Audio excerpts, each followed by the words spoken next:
विके पांडेन ही main कारण BJD मूल पछे पछर विके पांडेन मेन कारण हूँ विके पांडेन। सर्वप्रथम तो मु ओडिशार नूतन भाव सरकार गठन कर जाऊा बीजेपी दल को आम अंचलवासी तरफ अभिनंदन जनाऊँगी।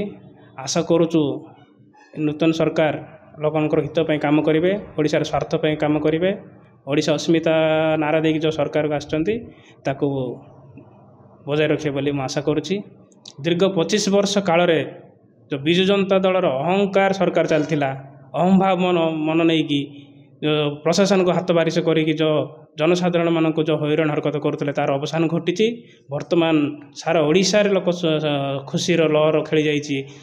ओडिशावासी बहुत खुशी व्यक्त करुँच कारण जेति सबू मद माफिया हत्याकारी बलात्कारी समस्त को लेकिन जो सरकार चलाते लोक हस्तसंत होते आ विरोध में दृढ़ जवाब देकी कालीर जो फलाफल बाहरी से बीजेडी विरोध में यह अत्यंत खुशी खबर। आम आशा कर आगामी दिन में बीजेपी सरकार लोकों हित पे काम कर लोकंर विकास सकाशे चिंता कर आशा करूँ। बीजेडी सरकार अवसान घटी आम बहुत बहुत आनंद और उत्सव मनाऊँ।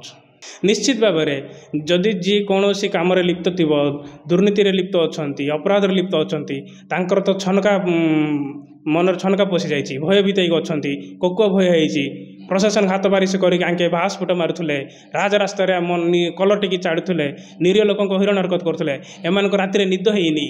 मु तो शुणी बहुत बहु नेता रातारात मोबाइल स्विच ऑफ करके राज्य बाहर को पलैंती से कौड़ी रोहतु ना कहीं एम को त्राही ना एम को जेल रे जो जगह दिया जगह दिज्व आगामी दिन में अपराध मुक्त ओडिशा गठन करिबारे बीजेपी सरकार सफल हो बोली मु आशा करुच्ची। निश्चित भाव में विके पांडेन बैकडोर रहीकि ओडिशा राज्य शासन भार चलाउथिले एवं सरकार सरकारी चाकरी हाथ बारिश करी से निजे विजु जनता दल को भी चलाउथिले। एरे कौन सी दुई मत नुहे से विरोधी दल मानकर चापर आसिकी वॉलंटियर रेजिग्नेशन देकी दल में सामिल हेले दल में सामिल होगी जो प्रकार लोक लोक मैंने चिंता करले जे ये अन्य राज्य आसिकी अन्य राज्य गोटे आसिकी ये आमको शासन कर जो जनप्रति मान आम पठेलु शासन आमर दुख सुख बुझे से गात खोलिले टेंट बांधे ट्राफिक देखिले तो जनसाधारण भाविले जे यही टेंट बांधिया लोक मान आम विदाय देवा जी आम सुख दुख सामिल हे से शासन गादी में बसाई बोले विके पांडेन ही मेन कारण बीजेडी मूल पछे पछर विके पांडेन मेन कारण हूँ विके पांडेन। से निरुदुष्ट रहिले भी त्राही नहीं लोके परिवर्तन आनी सारी लोकों सरकार बसी लोकों सरकार लोकों जनादेश विरोध में किए भी किसी करें से जोड़ी भी लुचिक रोहत ना कहीं आज ना काली से फलर कर्म निश्चित भाव पाइबे।